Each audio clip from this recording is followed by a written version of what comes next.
Kalani Vierra. How about you, man? I'm so good. Thank you so much for being here. You're one of the busiest people I know, so I appreciate you taking your time out of all the many things that you do, which we will get into today. I called you Kalani. A lot of people call you Chief. A lot of people know you as Chief. We'll talk about a lot of things, but most of it revolves around the water here on the island of Kauai. And as I said last time, can't tell that we're on Kauai right now, but we are definitely on Kauai, your home island. We're your lifeguard chief. But as a setup, Kalani, this is kind of the way I think of you. If you've been in the airport on Kauai, there's a good chance you know Kalani. If you are a surfer or a water person of any caliber, there's a good chance you know Kalani. If you are a follower of tandem surf, if you are a big wave aficionado or a big tow person, you know Kalani. So there's a lot of ways that people might know you or know of you or know your name. I knew of you long before I met you over here through your world of the lifeguard world. So it's super cool and special for me to be able to kind of sit and chat. And we were having a coffee this morning with a mutual friend of you guys have a lot going on. You always have a lot going on. You're traveling a ton. So I appreciate you carving two hours out without phones, and I know it's a lot, so thank you very much. No problem. It's my pleasure to be here. Thank you for having me. Oh, my pleasure. Super fun. And there's a lot of content out in the world about you and all the stuff that you do. You've been in the studio talking about lifeguarding and water safety, especially here on Kauai, but also in all of the islands. Today we're going to definitely talk about lifeguarding because it's such a big part of your world, but that's not the only part. So it's going to be super fun for me to talk about the other stuff that you do, and there's a lot of it, all at the very highest levels, but it's all in the water or related to the ocean for the most part. So super fun. So we'll get to you in a second, but here's the other part. If you're not watching and you don't know Kalani, he's one of the fittest, like I think of you as like a specimen, Kalani, like just a beast. And you told me earlier you're almost 60. Your biceps are bigger than my legs. So you take very, very good care of yourself and you do a lot of things at the highest level. But here are the things that you do kind of by way of introduction. But I'm going to start with a quote that I found that I thought nailed it. So here's the quote. When you think of a protector of Hawaii and its traditions, you think of Kalani. He is a proud Hawaiian waterman, lifeguard, PWC, which is personal watercraft risk management trainer, and a Hollywood stunt double. And then it goes on and on and on. But I just thought that was a very apt and it really nails who I think of you as this really iconic waterman and community member and leader in the world of water and water safety. So just pretty neat. So yeah, been doing it. Being born and raised on a little island surrounded by water, I wasn't much into hunting and dirt bike riding and stuff like that. So I got drawn to the ocean at a young age. I tried playing sports during my early years before doing grammar school. And maybe in the 4th to 5th grade, I started playing more sports. And I think at that time, I thought I was going to be some kind of professional athlete at that time. Then, I started spending summer months with my grandparents on the west side of Kauai down in this town called Kekaha. And you could literally walk to the beach or ride your bike. And spending a lot of time there at summertime, I went to the ocean a lot. And I started falling in love with the ocean because I had fun, as well. I find a lot of peace. And then I started going to football practice after spending a whole day at the beach, and I was super dead tired that the coach said, "Hey, how come you're so tired?" "Well, I've been at the beach all day." So the coach told me, "Well, if you're going to play football, you kind of go to the beach." So the next day I quit. Right. I quit all sports, and I just concentrated all my time in, on, and around the water. And, being a local native Hawaiian is part of my culture and heritage that, we use the ocean a lot. I was told from a young age that before there was cars, before there was horses here, the travel was all by water or walking.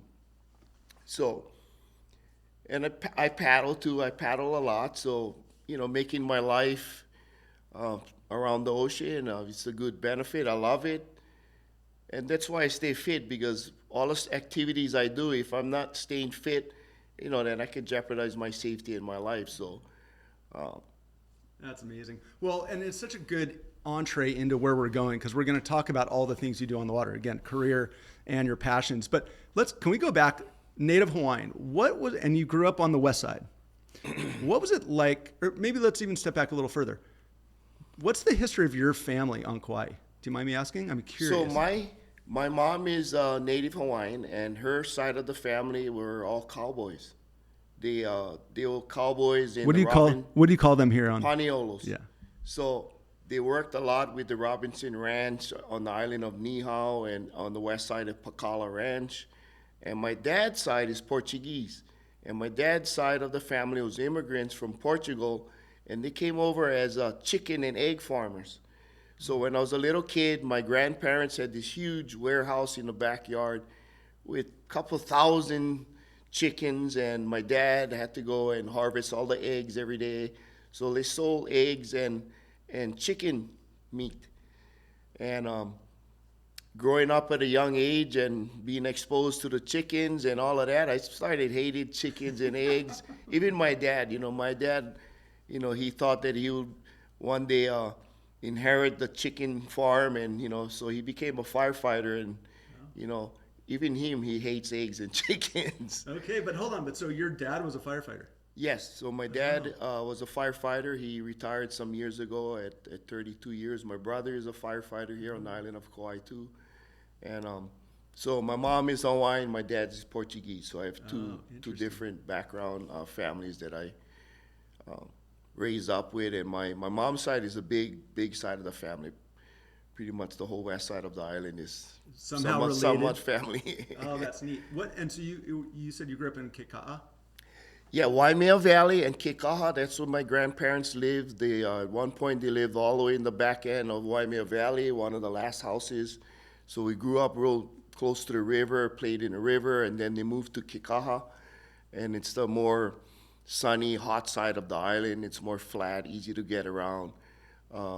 My parents lived in Kalaheo, far away from the beach, and if you didn't have a car, it's impossible to walk to the beach or even ride your bike. So I spent a lot of time living with grandma and grandpa, and I used to go to school in Kalaheo, which is many miles away, but my granddad worked construction, so I caught him early in the morning, get dropped off at school, and when he was done with work, he would pick me up, and that's how I got to school every day, living at Kekaha and going to school in Kalaheo. That's a haul. Got it. Just a funny one. So, and you mentioned the eggs and chickens and how you're kind of over them after a while. What is this island known for? To people that have never been to Kauai, what are they going to see everywhere? Wild chickens. So we're the only island in the Hawaiian chain that we have so much wild roosters and chickens running all over the place. Most of the other islands have the mongoose that kind of kills most of the chickens and the chicks and the eggs. Like here, we don't have mongoose, so the chickens, literally, everywhere. If you wake up at my house, not a second goes by that you won't hear a chicken crowing in a 1 mile radius around my house. You know what I learned when I started spending more time over here is that I think they're talking to each other, and there is no time. They don't start at like sunrise. Like whenever they wake up, and then you can kind of hear them. One will go, and then one out in the distance, and it's talking to another one over there, and you're like, can I go back to bed? Like it's pretty full on. Yeah. Right? So if you get used to it, after a while, like I have friends visiting from the mainland, and they stay at my house, and they can't go to sleep or stay asleep because of the chickens. And they ask, "Oh, there's so much chickens." I go, "What chickens? I don't hear it," because I'm so used to it. So yeah, I kind of equate it to, we grew up with like a grandfather clock in the house, and if you haven't been there, it's super loud. But after months and years, like you just don't hear it anymore. It's just part of the deal, right? That's exactly. kind of. But there's always a rooster or two that it'll get your attention, right? Some are just extra super loud. Well, so Kalani, thank you for that. I was always super curious about the history and what it was growing up over here. You had talked about getting into the beach became your passion, and you bailed on football and all that. I think that's common for a lot of us. We play sports and then we find surf, and that kind of takes over. What did the ocean look like? Did you start paddling early? You mentioned paddling, but was it all surf? Was it shortboards? Like what was the ocean like early on for you? Yeah, so when I started off body surfing and boogie boarding, and then a friend of ours said there was some old surfboards laying up in the trees at a surf spot further down from Grandma's house. And anybody can use it, but main thing, you return the board. So we went down, we grabbed all these old boards, and those all beat up, but enough to learn how to surf, and we surfed at this place called Davidson's. I think the proper Hawaiian name is something to do with a shark. Mano. Oh. Anyway, Davidson's was called because there was a family called so-and-so Davidson's, and their house was right there, and that's where we kept the boards under the tree. So we named the spot Davidson's after the owners of the house. But was it a little sharky? Was that what you're? It was always dirty. The water was always dirty. I never seen a shark there before in my life, and I surfed there thousands of times, but there was a few shark attacks later on after I started surfing elsewhere. And started surfing there, and then I started getting even more addicted and more hungry. And then, my dad, he bought me a used surfboard for my birthday. It was about $20 surfboard. It was an old Surfline Hawaii baby swallow single fin. It was like a 6'7". Had this little Like double wing and baby swallow, and then I just got it more hooked from then. So when that would have been, that was in the 70s? late 70s. That was in the late 70s, mid to late 70s, and then my dad, he was a hard-working, old-school man. He worked fire department then when he got off his shift, he would start working construction. That's all he did was work. If he wasn't working, he was drinking. And, I started surfing a lot, and he was looking at me like, oh, no, my son's going to be a loser now. And started calling me hippie because I had a long hair, and I can't, this reminding me that I cannot eat my surfboard. What are you going to do when you grow up? And I told him I want to be a professional surfer, and he looked at me, oh, no, my son is going to be a loser. So I always had that, and I hated that when he, told me that kind of negative stuff. So how old were you when you determined that, when you felt like I want to be a pro surfer? Probably 13. So early on, and then it was around that time already that your dad was starting to kind of treat you that way? Yeah. So then I went to high school, 14 up, 15, and I really got into surfing. Like, that's all I wanted to do was surf professionally, and that was probably one of my dreams to get on a tour and all of that stuff. I remember growing up watching Dane Kealoha, Larry Bertelman, Buttons, and all these. The iconic Hawaiian. All those surfers that's watching all their films, and oh man, that's what I want to be, and just live the professional surfer life. And more, my dad was looking at me, oh man, and I wanted to drop out of high school because I thought high school was worthless if I was going to be a professional surfer. It's not like I was dumb or anything. I just never had time. I just wanted to go to surf. So how'd that fare with Dad as it went on? Yeah, so during high school, my dad was still, resenting against what I was doing. So I didn't come home. I lived with most of my older friends and lived with Kika grandma because I could come and go as I please, surf. I could even miss school and they wouldn't, say nothing. They wouldn't even know if I missed school. And I missed a lot of school just to go surfing. Until my dad said, hey, I'll make you a deal. If you graduate from high school, I'll send you on a surf trip with $500 cash. And this was in the early 80s. I go, shoot. So I made sure I graduated. Then I went on a surf trip to Mexico after I graduated with some of my friends. And was that your first big trip off the island? Yeah, that was my first trip to the mainland to go surfing at other place besides Oahu and, on Kauai. Yeah. How was that? Crowded, cold. Was pretty crazy on the freeway, and the surf wasn't that great, but it was a good experience, But I was ready to come home already. I would imagine so, especially back. So let's go back a little bit. What was Kauai like?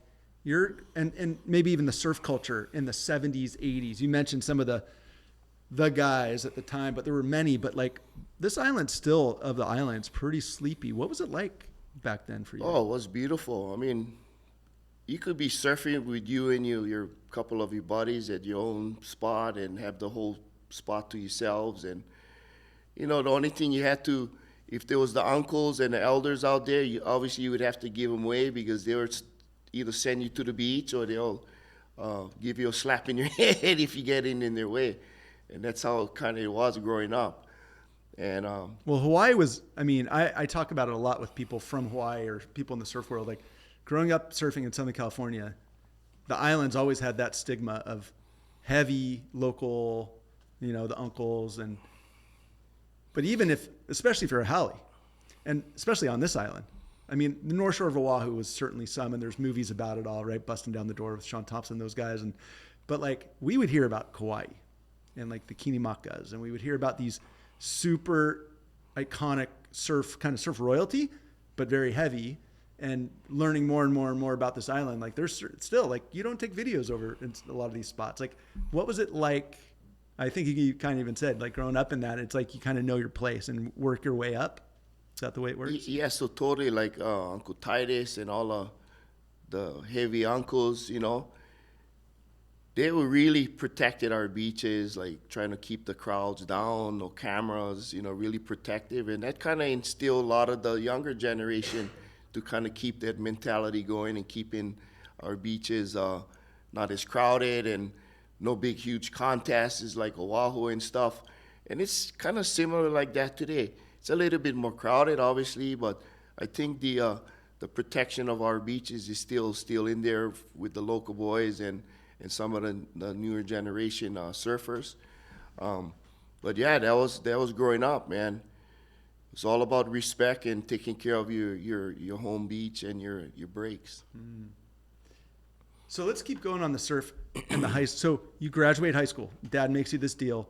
You go on the surf trip. When you were finishing up school, and it sounds like your goal was to be a pro surfer. Was there anything else on the horizon, or was that it? That was it. I was paddling for fun in the canoe clubs, but shortboard surfing, that was my focus at that time, and that was what I wanted to be. And I started getting pretty good at it. I started getting some free boards here. I started getting a little sponsorship here that I could travel and surf against all my idols at that time. And and then, all right, I'm in the professional surfing world. 1990, I made the world amateur surf team for Hawaii, and that's when we would travel to Japan and surfed against all these different countries. USA had their own team. Kelly Slater was on that USA team, and Taylor Knox, Pat O'Connell, and a couple other big name surfers that became big professional surfers after that. And who was on the Hawaiian team with you? So I had myself, had Alika Aipa, Davy Boy Gonzalez, Rochelle Ballard, Russ Williams, Shane Dorian. The who's who on both sides, on the American side and the Hawaiian side. Yeah, so after that 1990 World Amateur Surf, everybody went into the professional world after that, and and they became big name surfers. Sure. Still to this even day. to this day. Big, yeah. And I remember I had this one boy from Tahiti, and he had this mohawk, and he was pretty solid individual, and he just smoked everybody. Who was it? I forget his name. He wasn't... Not Poto, not Vitea. No. No. That was after Poto and Vitea. And he just disappeared after that. We thought, oh boy, this guy's going to be a really good professional surfer. He didn't go professional ranking, and he just smoked everybody. Wow. Even Slater, he'd win the whole event from 2-foot waves to 6 to 8 foot waves in Japan. And wow, was that a good time for you? Was that great time, good experience. I was a little older than the rest of the team. I was about 24, and the rest of our team, Shane, Dorian guys, was about 19, 20 at that time. I was a little older, but great experience. I did okay, not as well as I wanted to, but at least had a great experience to see where I'm at. And where were you? Like, where were you at that? Like, what did you figure out? Were you in the mix, or were you? No, I wasn't on the top. I made a couple of rounds, and that was it. I was this. Some days the waves were so soft and slow that I could even barely catch the wave. Yeah. Got it. And, yeah, some of those guys are small, little wafy guys. Like and Pat they O'Connell, was smashing. Rob Machado was the other professional surfer on that team. And they just was catching little waves, and they just was tearing it up. The only time I did fairly well is when we got into little juicier waves. But by then it was too late in the event to, advance and make it into the top 10. But so what did that do when did you kind of realize then you're like, oh, maybe the pro tour isn't my path? yeah, so I came back, and I entered a bunch of local professional events here and there, and I wasn't really at the top. I was probably at the top 40 in the state of Hawaii at that time, and so I started working construction. So I started moving away from the ocean a little. Did that make your dad happy or sad? Oh, very happy. Really? Very happy that, all right, my son finally is going to do something that, a trade. And plus it was a truck driver job too. So even more so, he was happy because he was a full-on truck driver at that time. Let me ask you, sorry to interrupt, real quick, going back about your dad. So even though he was not happy that you had picked surf, he still gave you the opportunity to motivate you to graduate and said, hey, you graduate, I'll give you $500, send you on a surf trip. Even when you were competing in Japan on the national team, was he supportive, more supportive, or was he still like, eh? He was still, eh. My mom was 100% supporter, unconditional, my mom, whatever. Any path I chose, she would have supported me. But my dad, he didn't come to any of my surfing events. He didn't really come to any of my competitions or anything like that. So when I started working construction, then he kind of opened up his eyes. All right, at least my boy's not going to be a total loser now. At least he's working a real job, But I didn't like it. I still wanted to go to the beach, and that's when I started doing more other activities like paddling and stand-up stuff and things of that nature. And the short boarding slowly went away, and I started doing more long boarding and other activities in the water. One of the big ones you got into, I mean, we'll spend a fair bit of time because there's so many things that you do. You said you started getting into longboarding, and then it evolved into tandem. Yeah, so before I got into tandem surfing, and before I even got into all these heavy activities I'm at now, I went to a little dark side of my life when I started working construction. I met my wife surfing down the beach, and we was together for a couple of years before we got married. And during the time working at construction, I started getting more into alcohol and working construction, and starting to get exposed to more of these different drugs. And anything with drinking follows with some kind of drug. And I started getting more heavily involved with drinking and drugging, and start slowly spending less time in the ocean, where I felt at peace and happy, and started not spending as much time in the ocean and getting more into trouble and going more down the dark path. And there was a couple of times in my life that, my wife was totally against drugs and stuff like that. So I did a lot of drugs right behind her back.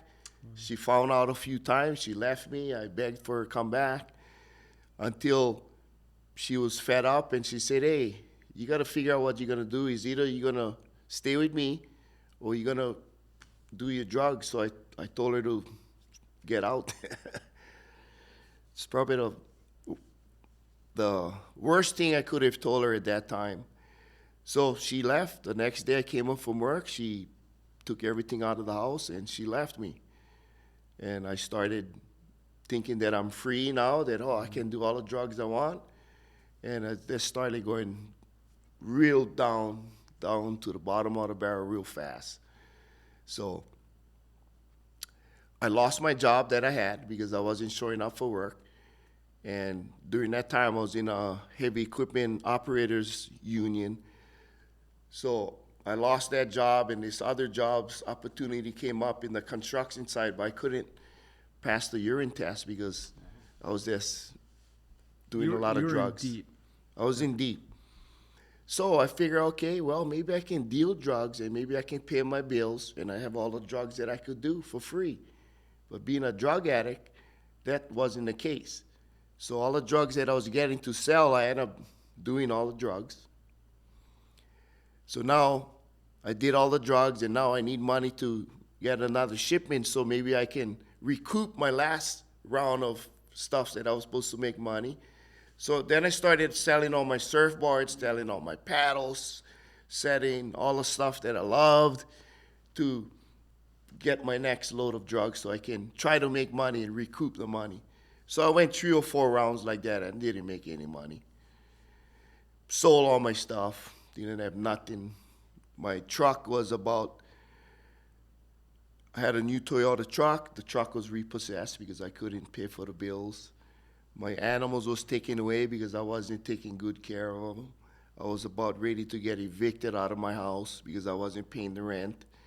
So I was really going down fast. In a matter of 3 months, when I told my wife to get out, I went down hard. So this was a 3-month 3-month period that I went hard and I went down fast.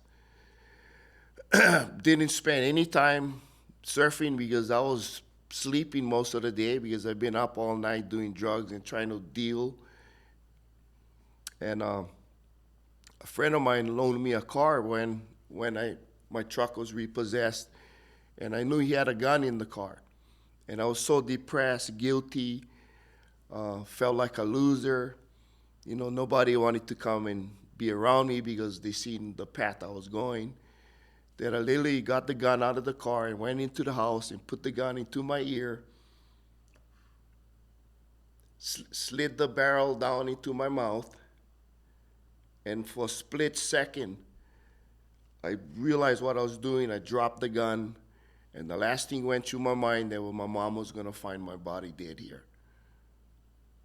Immediately, I dropped the gun, grabbed the phone, and called my wife and told her I need help. She came over immediately in a matter of maybe less than 48 hours. She helped organize my treatment to go to this drug rehab in California, Upper North California, beautiful location. Went up there in less than 2 days and got help. It's a 30-day alcohol and drug treatment facility. And I remember 3 weeks into treatment, it's a lot of counseling from early to late at night. You go to a number of 8 counseling sessions a day. And I remember that one session, the counselor asked the group, when you get out of this facility, when you go back home to your real life, what are the things you're going to do to make you get high off life without doing drugs? So the first person said, I'm going to go ride at Magic Mountain, the most deadliest ride. I'm going to ride that. And then the second person said that he's going to go skydiving. And then it was my turn. What are you going to do when you get it? I said, well, I want to be a lifeguard and I want to save lives because I think that's probably the best feeling you can have besides doing drugs. So as soon as the treatment was done, I came back home to Kauai, ashamed of people knowing that where I went. And I tried to stay strong and get myself help into the AA and NA programs. And I took the lifeguarding class. During that time, I had a beautiful baby girl that was born, and I went to the lifeguard class. My cousin was the supervisor at that time, and I told him, I don't want no handouts. I want to work for this job. So I went 150%, ran as fast, swim as fast, do all the work as best as I can so everybody can see that I'm hungry for the job. So I got the job. I started working at the beach in 1995. How old were you at that time? I was 29, going on 30. And I worked for $7 an hour. It was a summer job. And I had to bring my own lunch, obviously, for working for $7 an hour is not much, but I wanted a job and I wanted to go through the process. And today I'm the lifeguard chief, 30 years later. Kalani. So Oh. ever since I changed my life around and, went the right path, this is when all of this good stuff's been happening. I got involved with Tandem, got involved with hydrofoiling. I got more involved with paddling and all these activities. I got more involved with physical fitness, and I got more involved with service. Because I think by me serving others, helping others, helps me stay alive, if that makes sense. Keeps me mentally, physically, and emotionally alive. So I'm very happy that I dropped that gun in this split second, because I probably won't be here talking to you today. Thank you for sharing that. That is an incredible story. I've heard you tell a little bit about that at a Lifeguard Summit last year. And just like now, like the room was riveted. Like that story is incredible. So kudos. Let me ask you a couple questions. Your wife, Tracy, and your 2 daughters and grandchildren? Grandchildren. So during the time the 3-month period that I kicked my wife out, there was a situation that another lady got pregnant. I was in a drug facility. She called me up saying I'm pregnant, and I was going, oh my God. So the whole time I came out of my drug treatment, I didn't tell my wife that I got this call from this other lady until, living on Kauai, so small, my wife found out that it's possible that I have another child. And then I was the biggest, sorriest person on the island. And meanwhile, I'm trying to stay clean and sober, and now I have another possible baby, and then I have my new baby in the picture now, and trying to deal with my wife and a lot of things. It's a big reality check trying to be sober and clean and dealing with all this mess at the same time. Usually I would run away and go get loaded somewhere and leave it behind. So, okay, well, if it is my child, let's go through the right thing. Let's get a maternity test. We did. So finally, we did find out that it is my child. And then I had my child with my wife. So now I have 2 daughters, 1 year apart. My wife, God bless her, she stood by me the whole time.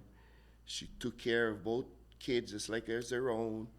And they still call her mom. And then I have 2 beautiful grandchildren today from my older daughter.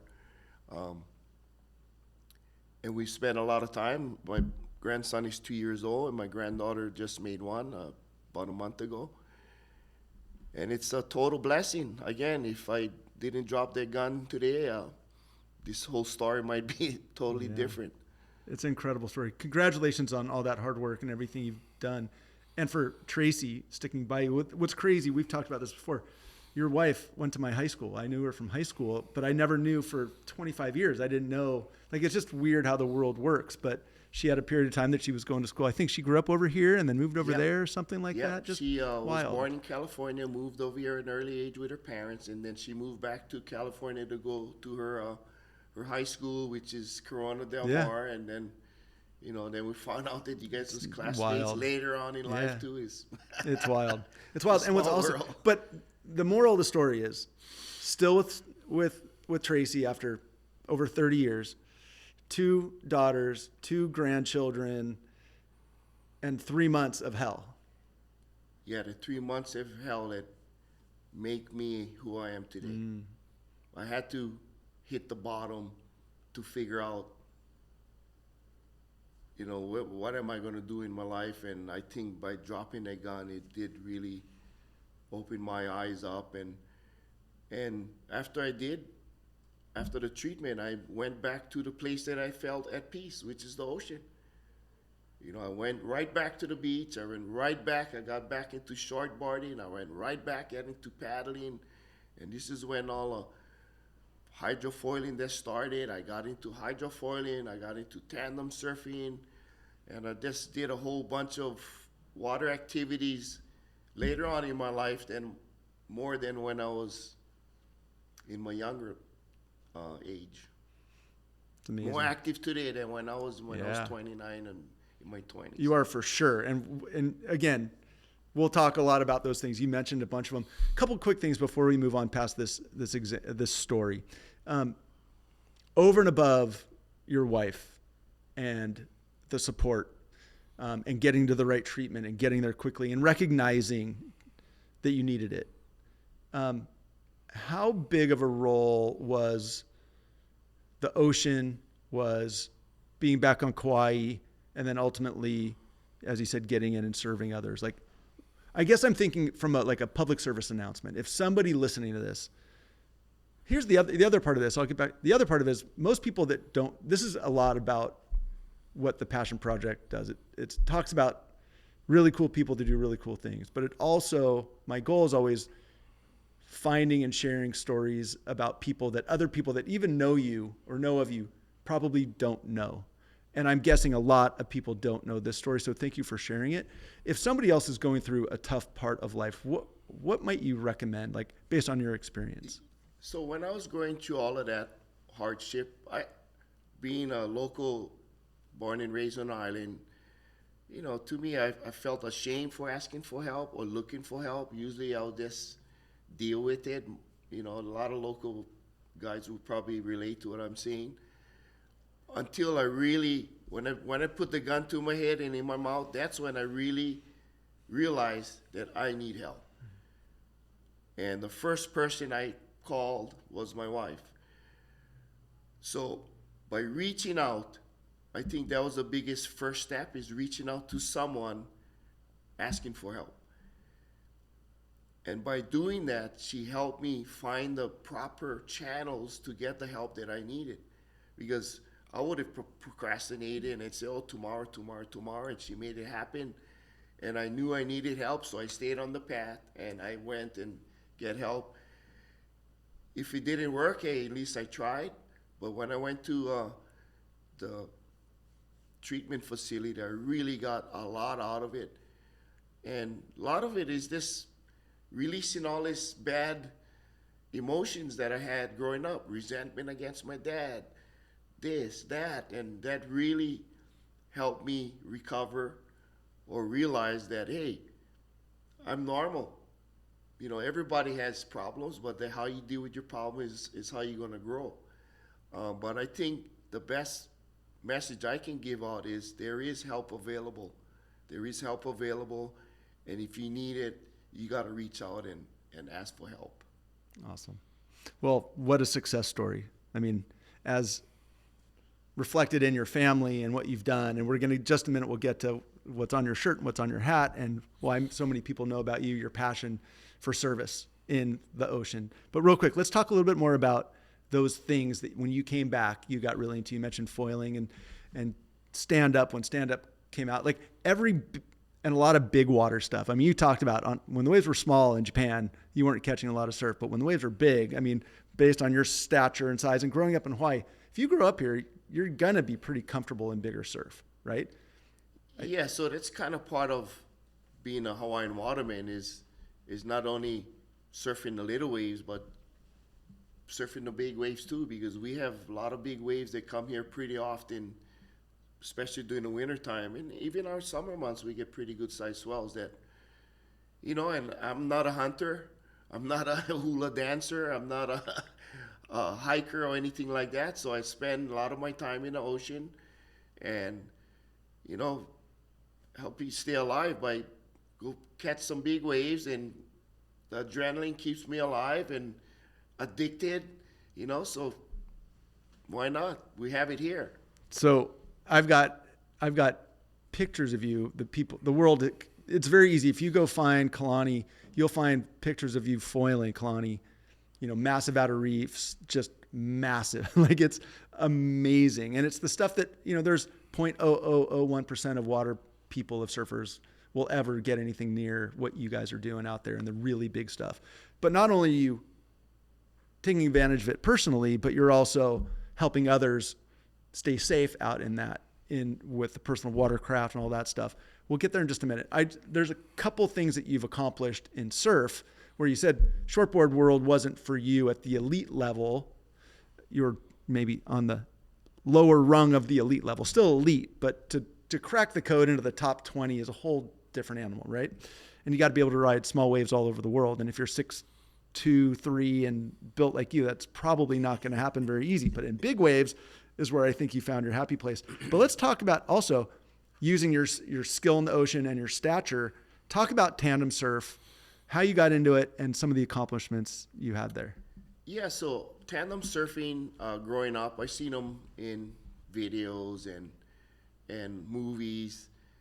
And when I was in my early 40s, her name is Blanche Yoshida. She was, her maiden name was Blanche Benson. Colonel Benson was a big name photographer on the North Shore of Oahu. And Becky Benson was another big name women's professional surfer back in Margo Oberg days. So the Benson family is a pretty good surfing family. And Blanche used to tandem surf back in the mid-60s when it was huge. If you look at tandem surfing at Makaha in the 60s, it was on the wide world of sports, and there was thousands of people attending this tandem surfing world championships. You can probably YouTube it and read all about it. And real quick, 60s. Kalani, for anybody that doesn't know, just paint a picture. What is tandem surfing? Yeah, so tandem surfing is two, usually a male and female, doing acrobatic lifts, surfing on waves.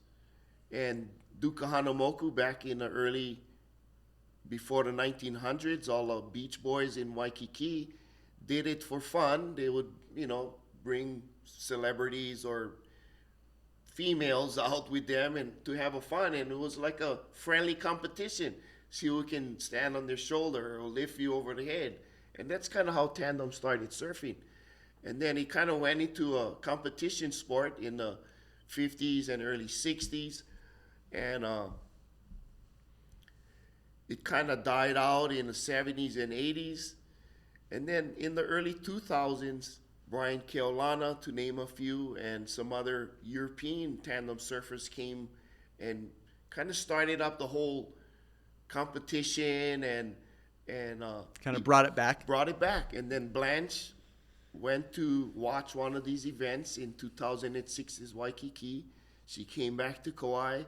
After 30 years of not tandem surfing, she wanted to go back into it at age 55. And she was looking for a partner. She was going around asking everybody, hey, you want to tandem surf? Each person that she was asking all said, hey, you should ask Kalani. Hey, you should ask Kalani. Hey, you should ask Kalani. Why? Why ask Kalani? I don't know. Maybe because I was a lifeguard. Maybe I can paddle on the board or something. I don't know. I think that's a bumper sticker we need for Kauai. Ask Kalani. So finally, I seen her at this big event we was both at, and she asked me, hey, Kalani, what do you think about tandem surfing? I said, I don't know how, but I'm willing to learn. So we started practicing on the land. We went out in the surf and tried all these different lifts. Brian Keolana and other tandem surfers showed us all these different moves.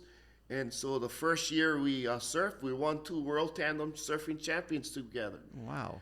We traveled to France, we traveled to Australia, we traveled to California and entered all these events. And that was the first year the Tandem World Tour Championship was in place. So we traveled all over and we won a bunch of events. And we won our World Championship in Spain. No way. In our first year. Wow. So that's how it all started. Meanwhile, my younger daughter was about 11 at that time, and I brought her with me all the time, practicing, and every time I would practice with Blanche, I would have my daughter come in and do the same thing. So after surfing a good solid year with Blanche, my daughter finally was at size. There's a weight category and size distribution. There's a weigh-in process that you have to do before you enter.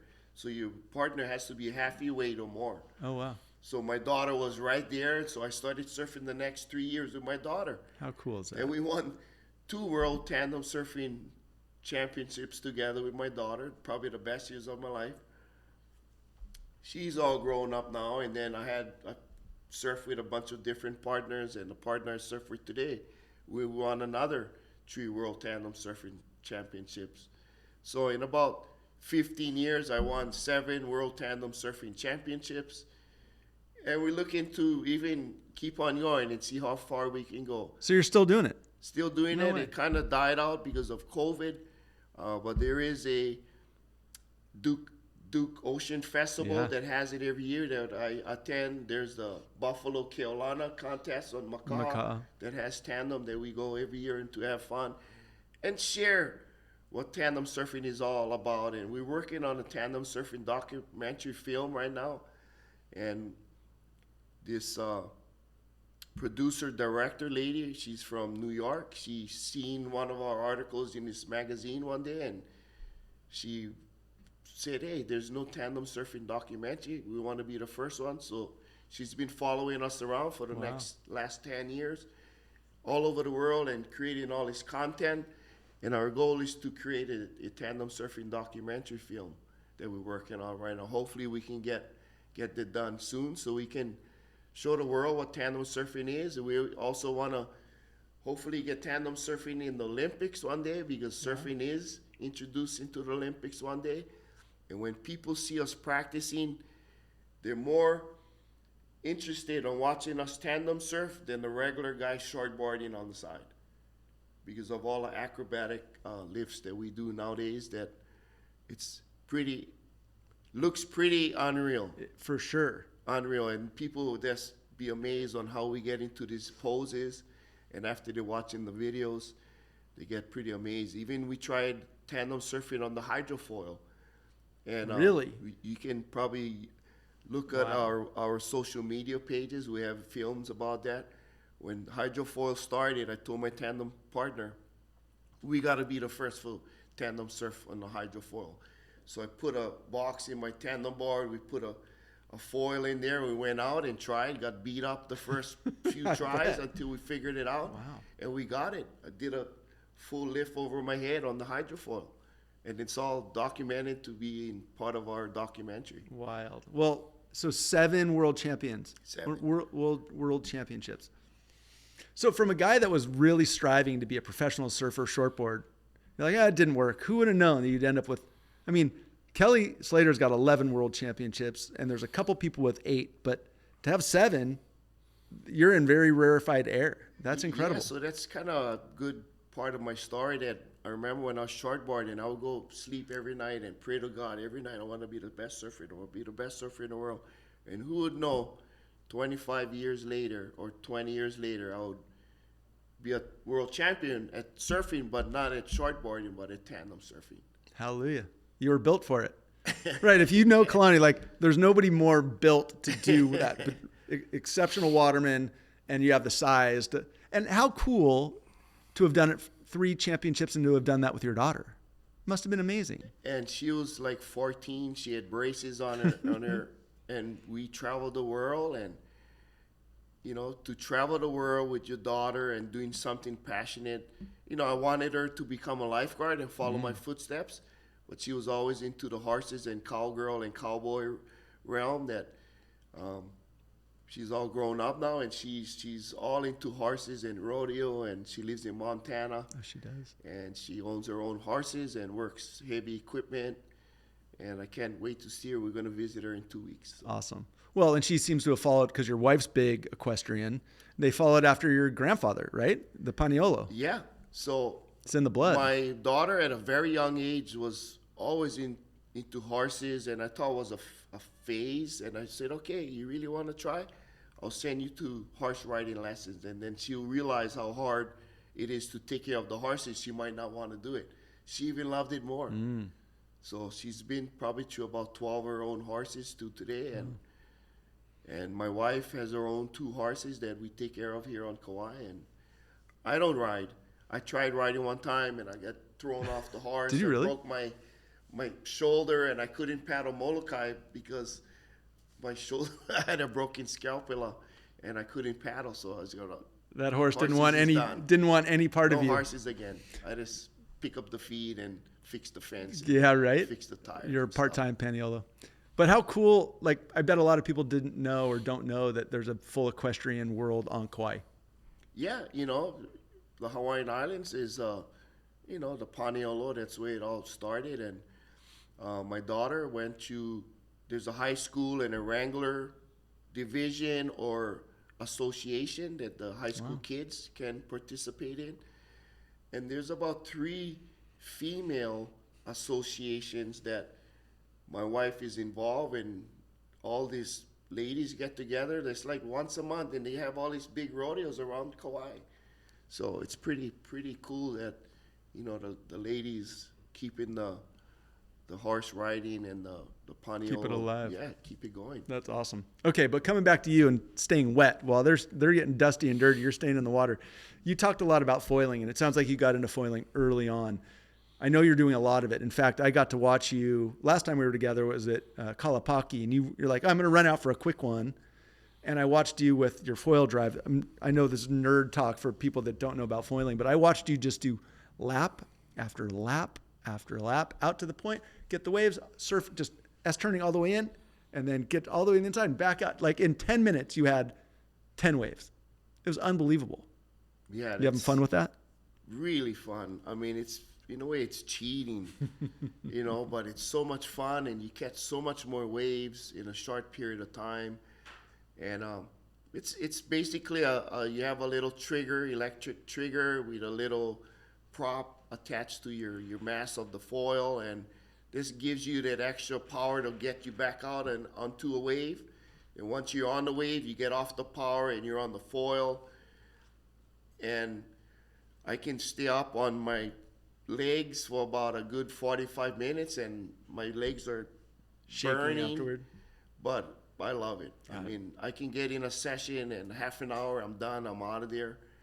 A lot of people kind of get intimidated because of the prop and the foil around them, but I keep all the waves that they can't catch, that's the ones you can. Yeah. I've said it since the very beginning. I took a lesson. Dave Kalama happened to come out, and I was able to jump on a boat with him. And at the very, very beginning of foiling, when it was like right after Kalani kind of reintroduced it, and I want to do it so bad, but where I live, it's not cut out for it very well. We don't have downwind. We don't have kind of rolling surf. It's all beach break. But I watch you guys do it, and it's just like one day, if I moved over here full time, I would be calling you up. I got to get in. Got to get all set up. It's amazing. But also, let's talk about foiling, and we're just about done on this. We could go all day just on you and the surf, but let's talk about foiling and big waves, or just talk about big waves in general and your passion for that, because I know it's a big part of what you're into. Yeah, so when the foiling came into the picture, and we started thinking, we have all these jet skis or the watercrafts that we can go out into these cloud breaks where there's nobody around, and we can play around with the foils. And then nowadays there's all the different size and shapes of foils that you can go so fast. So we started, utilizing all these different size foils, and I think this past January is probably, or late December during the ADI call, is probably the biggest waves I've ever been on in my life. Mm-hmm. At age 59.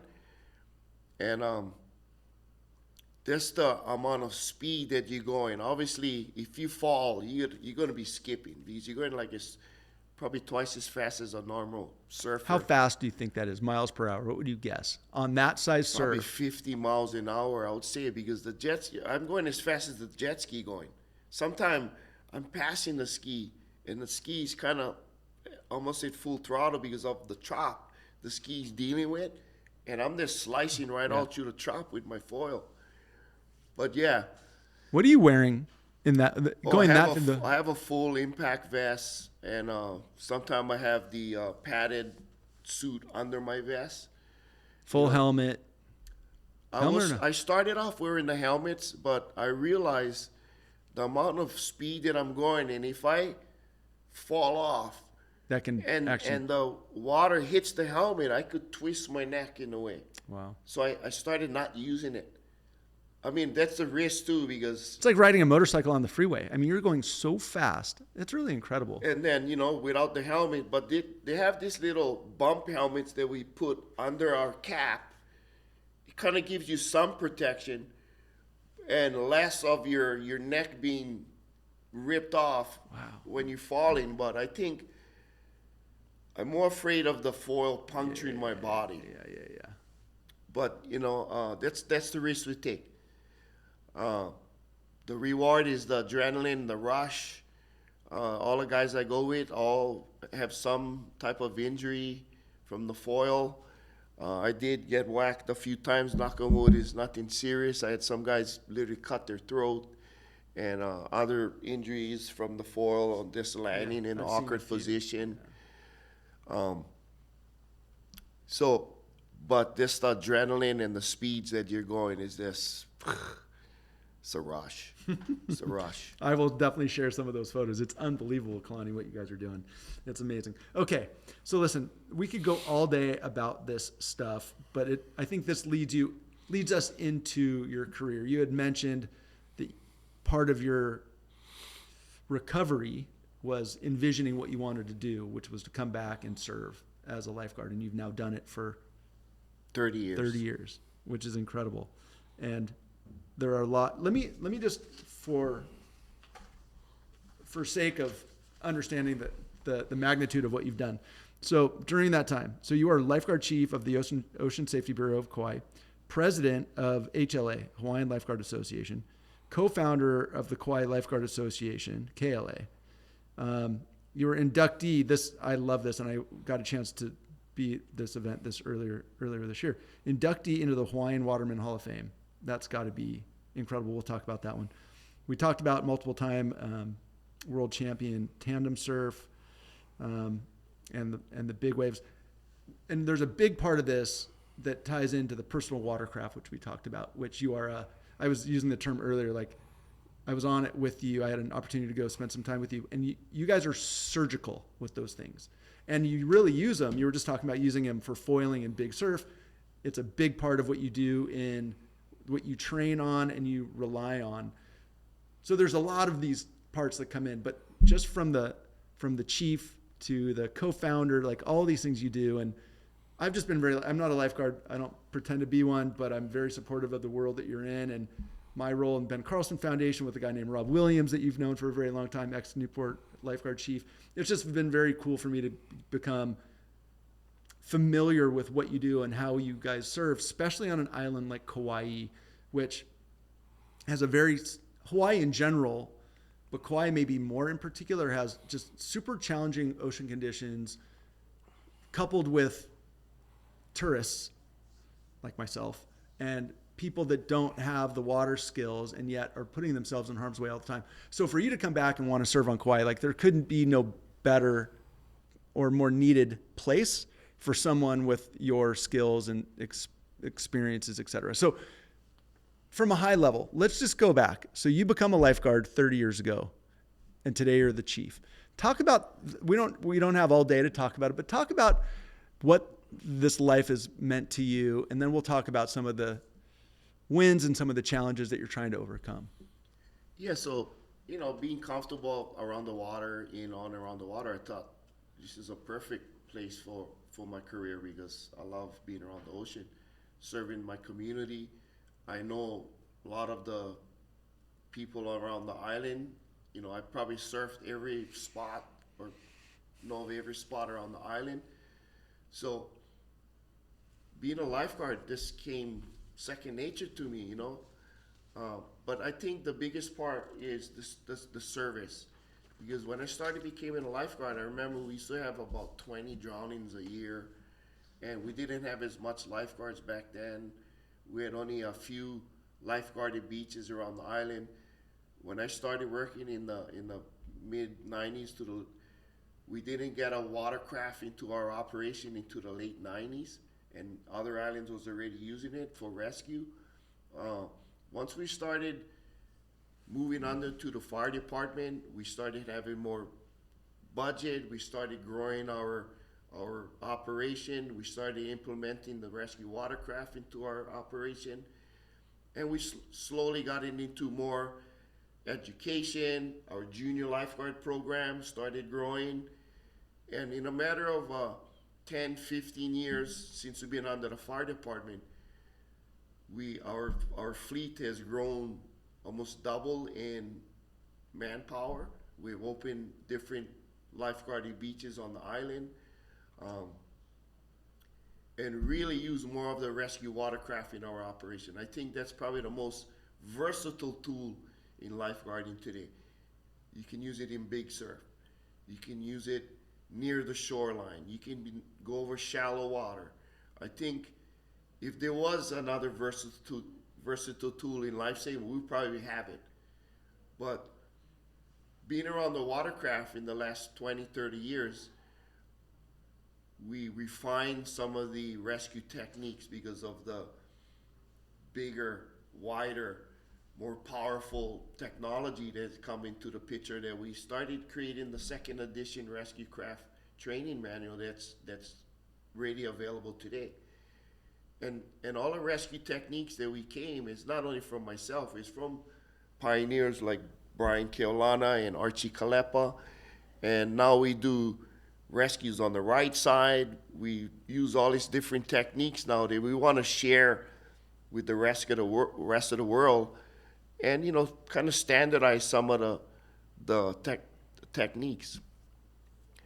So coming 30 years ago to today, we have come a long way in technology. I grew up there was no iPads and no cell phones. When I grew up, there was no computers back then. And then now growing into the new technology, I'm kind of, training myself, or other people has helped training me to move along with the technology. And it's the same thing with the watercraft. How many phones do you have? I have 2 phones today. One personal phone and one work phone, and I have access to my email and all this texting and all this stuff. So I'm trying to learn and keep up with the technology, which is great, because technology nowadays has kind of helped us in our life saving today. Videos at the airport. We have iPads at our lifeguard towers now that we collect data, and it really helps us justify a lot of the stuff that we're doing today, connected to some of our websites that we can show live ocean conditions. So if people is coming to our island and they want to educate themselves on a specific beach, they can go on our website and find all that stuff out, so they can kind of plan accordingly. And I wanted to help reduce the drowning rate, because every drowning is preventable.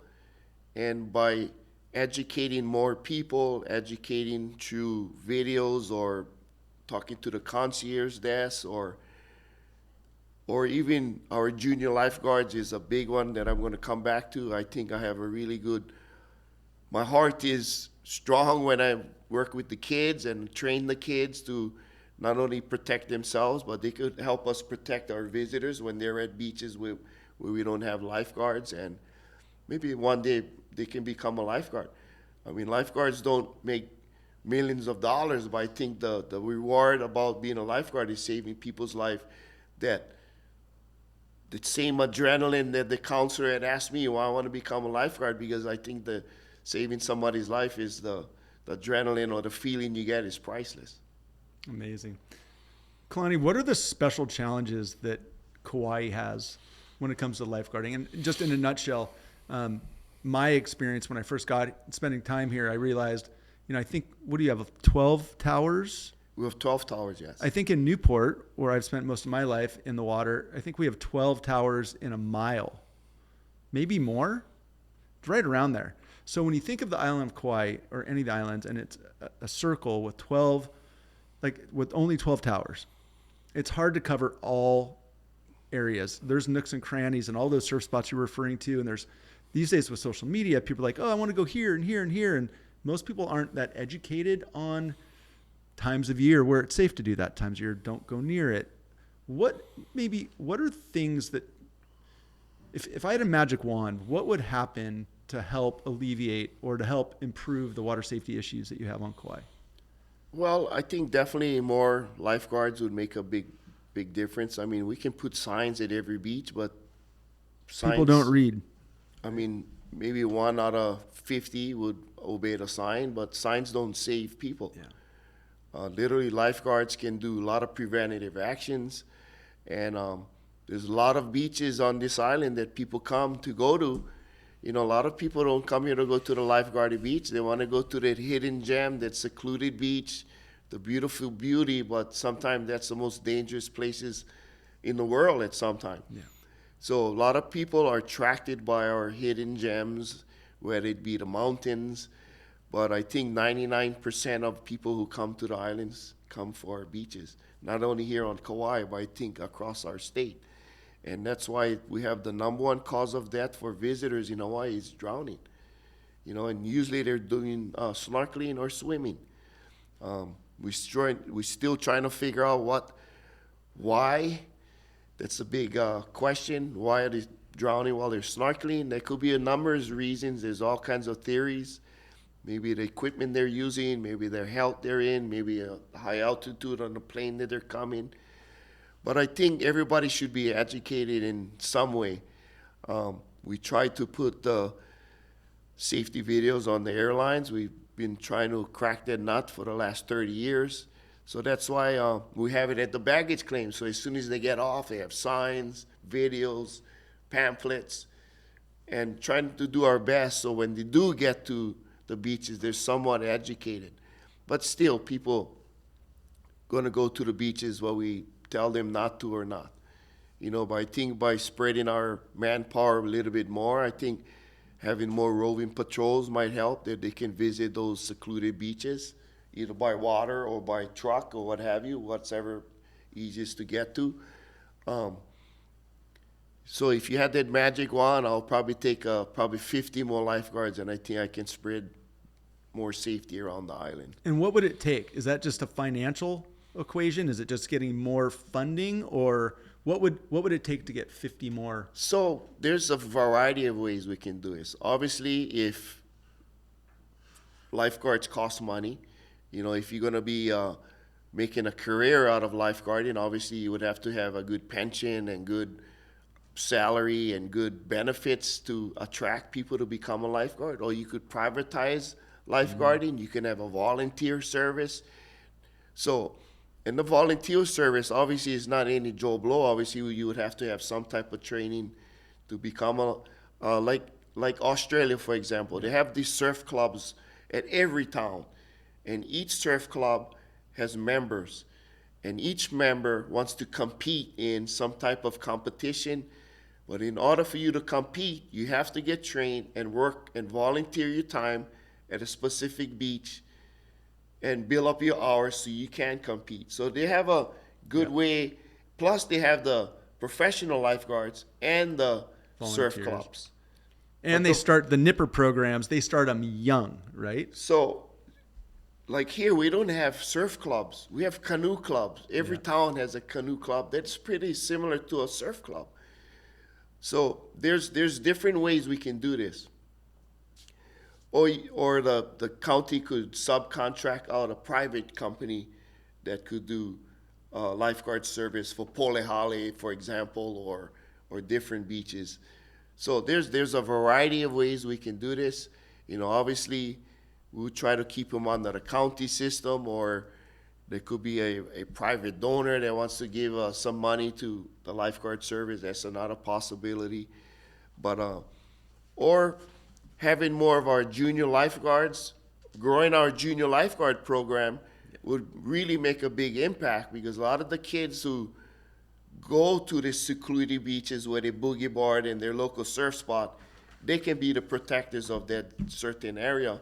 And we have really good stories today that a lot of the junior lifeguards did a save here, did a CPR here, but growing the program year round, I think that will be another option we can do, not only in the summertime, and creating more programs for the kids so the kids can help us keep our beaches safe. And even doing more training for our community, because the surfers they're parents of the junior guards, they're surfing at beaches, and if you give them a basic somewhat training, they could help protect some of our beaches also. So there's a variety of ways we can do this. Obviously more lifeguards would be my preference, I think, but if there's not enough money, or we can train the community to help us protect our island. That's awesome. Thank you for that. Well, listen, I would just want to give kudos. The junior guard program that you guys have here is super impressive. You know, we have talked a lot over the years about the junior guard program that I'm familiar with in Newport, which is a pay to participate. And it's big. I think we have like 1,400 kids this year. But it's free for the community. It's free for the kids. And you have 2 age groups here on the island. You want to talk quick about Sure. And what your hope is? You talked a bit about it. So junior guards, and now you have some other bolt-on programs that are related to it. You want to talk about that whole kind of pathway? Sure. So, you know, when I started working in the mid-90s, we started our first junior lifeguard program at Waimea Rivermouth with this bunch of boys that they're troubled boys, 12 boys.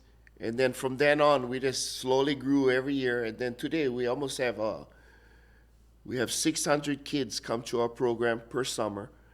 And at first, we had only one age category, which is the juniors, which is 12 to 17.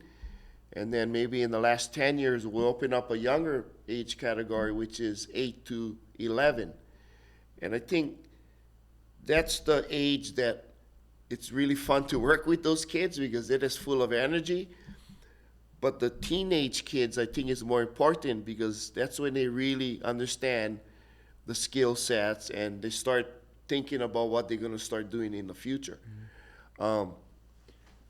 We have numerous lifeguards working for us now that came through our junior lifeguard program. And that's one good thing about our program is it's a good recruiting program. Train the kids so much, show them that this is a self-rewarding job, and have them come and work with us. And then we just started a junior lifeguard internship last March, and that was our pilot program. We have 4 15-year-old, 2 boys and 2 girls that we put them through the full training like a full-time lifeguard. And if I had the chance, I would have hired those kids on the spot because they really enjoyed it. They got all the skills nailed down, but they was just too young to work yet. So next year, we want to expand our junior lifeguard internship with kids that they can help us teach the kids in the regular program, which that means we can grow because I don't have enough instructors today to grow the program. But if we can create these internship programs with the kids, they can help us teach the next generation of kids, meaning that we probably could enroll more kids.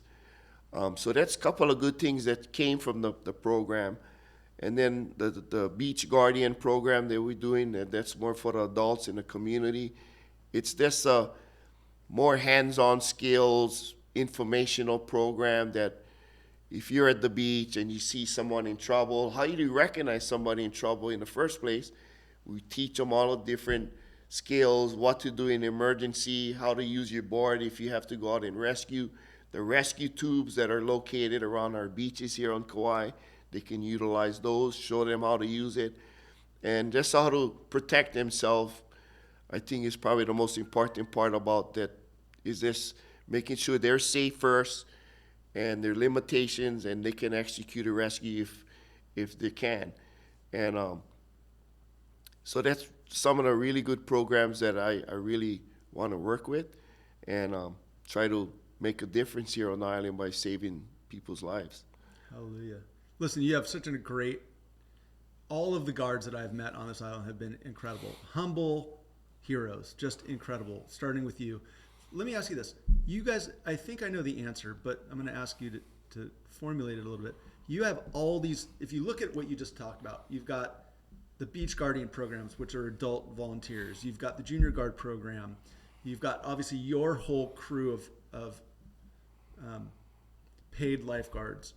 And you've got the fire service, and they've come with, I mean, you guys are trying to protect this island every which way with as many resources as possible.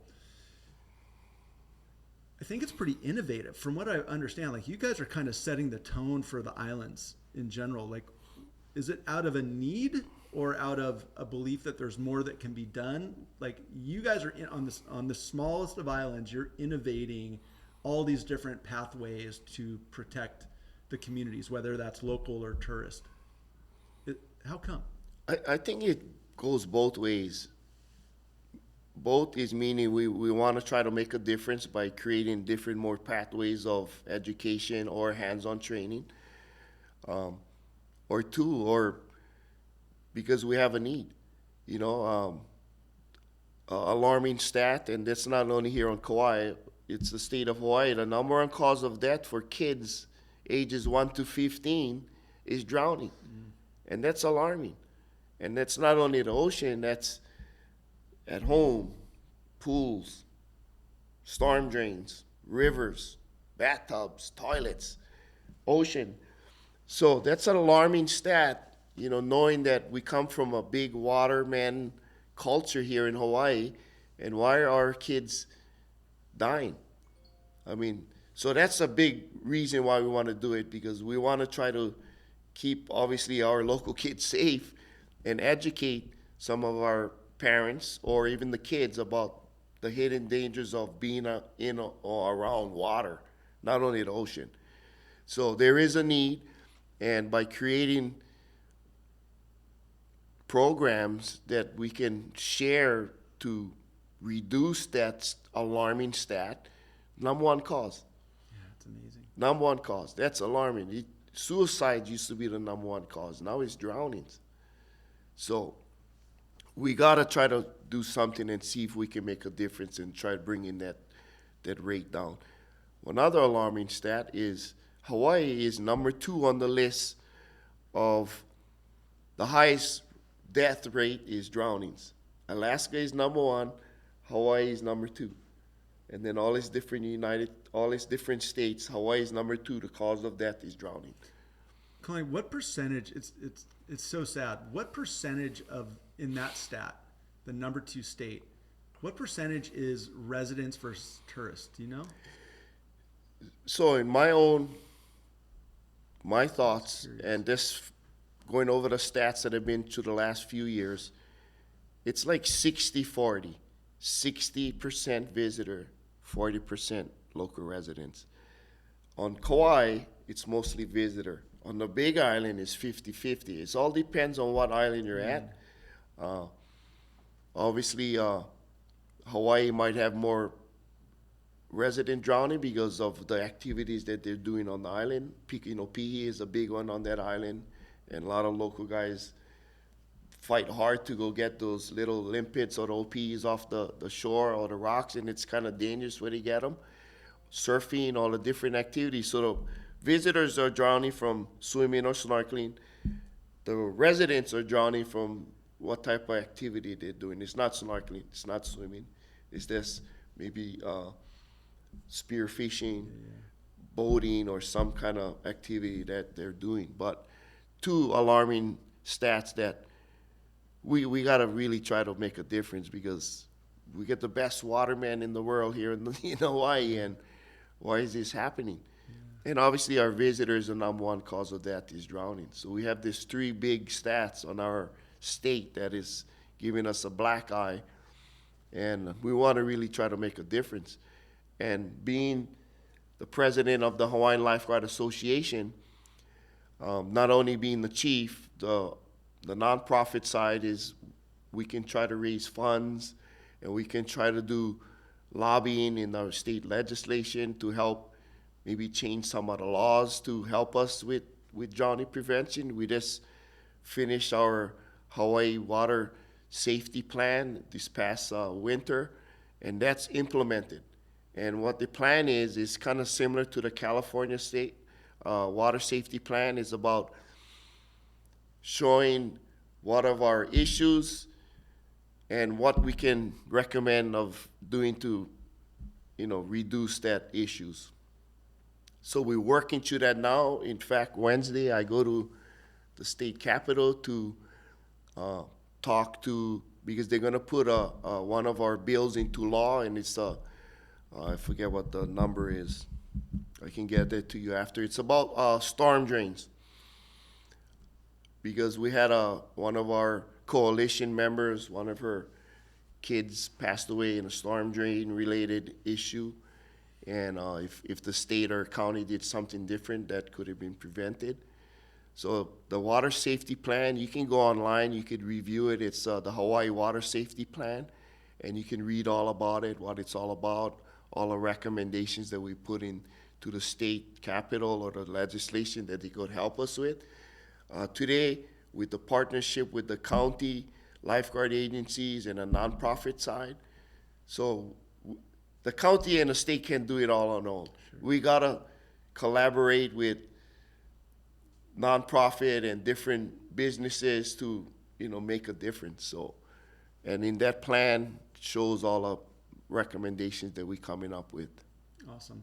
Kalani, I just give you and the whole lifeguarding world so much praise for what you guys do. And you can hear, anybody listening can hear, like, you are attacking it from every angle, internally, externally, community, legislation, fundraising. I mean, there's so much, and it is like, it's got to be very difficult when you think of the culture and the history of Hawaii. Hundreds of years ago, most people, drowning of locals probably didn't happen too much unless there was adverse conditions or something. But we've talked before, and without going down, like, their access to pools, like, it's the same thing we talk about at home, is just the water safety and drowning prevention. There's so many aspects of it that people need to be educated on. Yeah. Maybe the last thing, public service announcement for someone coming to the islands. What is it? Swim with where there's a lifeguard? Is that the? Yeah. So I think our easiest recommendation would be swim near a lifeguard. Your chances of drowning is, I think the USLA state is 1,000,000 to 1. But if you go to an unguarded beach where there's no lifeguard, your chances are much greater. Yeah. Or at least talk to the lifeguard and ask them questions before you go to that secluded beach, and maybe get some good helpful tips on how to protect yourself when you go into those secluded areas. Because some secluded areas, if you do get in trouble, the response time might be longer than you know it. And in some of the places that you might visit, can be so dangerous that the first responders' lives are going to be in jeopardy trying to go in there and save somebody else. So not only you putting your life on the line, now you put in the first responders' life in the line also. Got it. Well, to that end, thank you for all. I mean, that's what you guys do every day. So thank you for you and your entire team, all the teams that are putting themselves second and putting the people, the community first. So thank you. Listen, Kalani, just a couple things I want to give you big praise, because you've been praised by others. Just some of the accolades. So, Hawaiian Lifeguard Association Waterman of the Year a few years ago. The Eddie Aikau Waterman of the Year a few years ago, and then the Duke Hanamoku Waterman Hall of Fame induction a few years ago. Like, dude, your parents. So let me ask you a question. You had talked about your dad when you were younger, and we were talking about your dad offline a little earlier. What's your dad thought of how your life has evolved since that time? So my dad, when he was in the fire station during that time, he used to talk to all the firefighters about me. I'm going to be a loser and all of this. Talking to his friends about his son.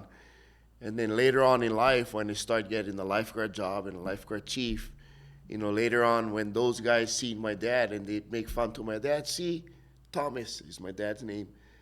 All that training that your son was doing surfing, look at him today. He was in training for what he's into today.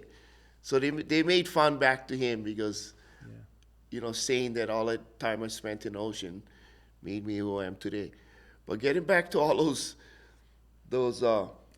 awards. Again, I'm not doing this to be recognized to get any awards. It's just things that my peers came up and, there's a lot more people in this state that is well more deserving those awards than myself. To this day, I'm still honored and still blown away of why me, because I don't feel to be in that caliber. Duke Hanamoku Waterman Hall of Fame, I'm still blown away. When I got the call, I couldn't believe it.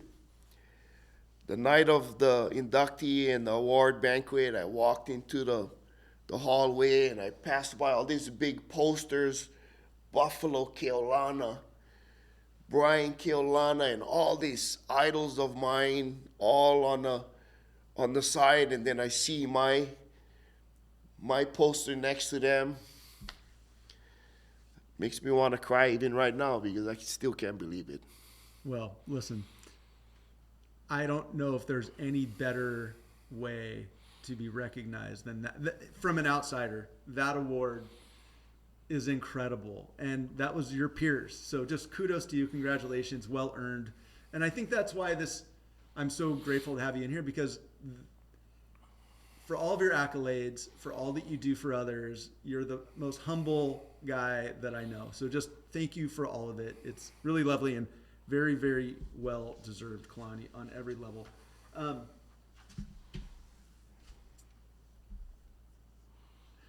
I think about an opportunity I had to go with you, which relates to what we're talking about. So, I don't know, a couple months ago, I got the very cool invitation to go through one of your guys' trainings. And it was you and some of my other idols, Archie Kalepa, and you have Todd Bradley, and you guys are teaching some of the most elite watermen water safety, like the elite. So you're training the top of the top. And so I just stayed on the back of the ski. I wasn't training with them. But watching you guys train and listening to how that training goes, and as I said earlier, like how you utilize the jet skis for all of this, and watching how the interaction works, and just being able to be a fly on the wall, it's really amazing. But also you and Archie, like, again, it's those people, your peers you are in this super, I don't know what's the word I'm looking for. You may not see it that way, but from the outside, it's just super impressive. But watching you train these folks, these young guns, like, it's really amazing to see the level of training that's being provided from you guys using this craft. You had mentioned this new protocol that you guys you're finally putting out in the world for utilizing watercraft for big water rescue and everything else. And then again, you use it for fun as well, foiling and 60-foot monsters going 50 miles an hour. It's really amazing. Let me ask you an interesting one. What would your life be today without lifeguarding? What do you think? That's a good question, because I'm coming to the time of my life that I'm coming to the end of my career here pretty quick. I can retire today if I want to. I don't want to. Please don't. And I'm thinking to myself, if I'm going to stay probably 2 more years and then I'm going to hang up my fins and retire, I still probably be involved in somewhat consulting or training, like the military, for example. I was never a military person, but providing the information and the knowledge to these guys that put their lives on the line to protect our country, I think that's the best information or wisdom or knowledge I can offer, because they're the ones who are going to put themselves in harm's way to protect us. And by me providing or us providing that knowledge to use this tool to get in and get out and execute your mission safely and bring your teammates home, I think that's the best thing. And that's what I want to be a part of. If I do hang up my fins for lifeguarding, I really want to be a part of spreading the knowledge after I retire. I think that's the best information we can give besides training our kids. Rad. I have no doubt. I can't imagine. Again, I think. Well, let me ask you this: how closely tied is Kalani Vierra, the waterman, and Kalani Vierra, the lifeguard chief? Like, there's got to be a lot of crossover there, but individually, does one operate without the other? No. No. Yeah, so even if I hang up my fins, it'll still be in my heart and my soul that it'll go wherever I go, even if I don't have the official title. I still be lifeguarding because that's who I am. I always tell the lifeguards when they come into recruit class, you're going to be on duty for 24 hours, whether you like it or not. Because not you're getting paid for 8 or 10 hours, but after you're done your shift, everybody else knows you're a lifeguard. And if something is happening and you're around, they're going to be coming to you. For sure. So you're on duty no matter 24 hours. Even if I retired, I guarantee you I'll still be on duty as a volunteer in some way. I don't think you can for those of you that have made this a profession your whole life, like you can't turn it off just because you hung up your fins, as you say, right? Like that's how you're wired, I would think. Yeah. Kalani, what's been the secret, like not secret of your success, but like what's enabled you to do what you do at the levels that you have for 30 years in this career? Like what's been the driving force?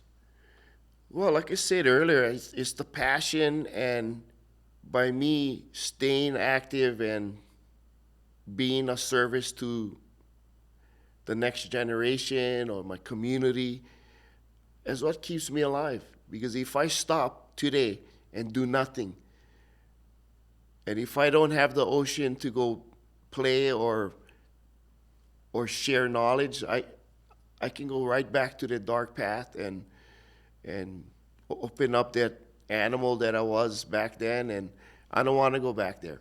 Tracy'd kick your ass. She wouldn't let you get near it. So by providing service to share, even Tracy sometimes always kind of question me, why you got to go do that for them again? Why are you going to do that for them again? Because I'm taking time away from my family to go serve others, and that's what keeps me alive, and that's what keeps me drive, and that's what keeps my passion. And if I can do it at my age and the 20-year-old that's coming in recruitment class next week, and if they can, and if I can, they shouldn't be in the field that we're in. So that's why I also stay in shape, because I want to show the 20-year-olds that this 60-year-old guy can still do it too. If I can, you guys can. Dude. I think they see the 6-year-old and go, I'm not worthy. It's super impressive, Kalani. One of the final things, and I think I give you maybe even more praise on this one. It's got to be challenging. Even having a coffee earlier, watching you with the do phones and different stuff going on. Not just lifeguarding, but being the chief and being at the levels you are with all the organizations here in Hawaii. You're now pulled into. You're in the middle. I even used like a funny analogy earlier, but like, without going too deep, did you ever see yourself? I know you're not political, but you're in the middle of this municipal dance of working with the public, working with the government and funding and fundraising and all this stuff. Did you ever see this coming? No. So when I became a lifeguard, I never know I was going to be the chief. It kind of just how it kind of grew in my career, but more into the management or the chief role I became, the more I had to learn of dealing with all these different unknowns. And a lot of the stuff I didn't know going into the office. I loved working at the beach, but when it came into the office, you're dealing with all this red tape and all this juggling and requests, and sometimes you're going to hear a lot of no's. But there's always a way.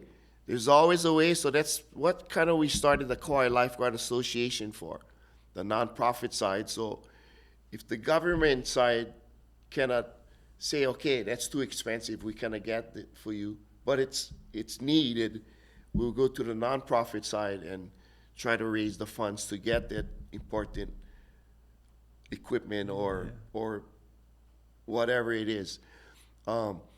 But yeah, hearing the word no, I don't like that word no, because I think there's always a way that we can make things happen, whether it's through the government or the nonprofit side.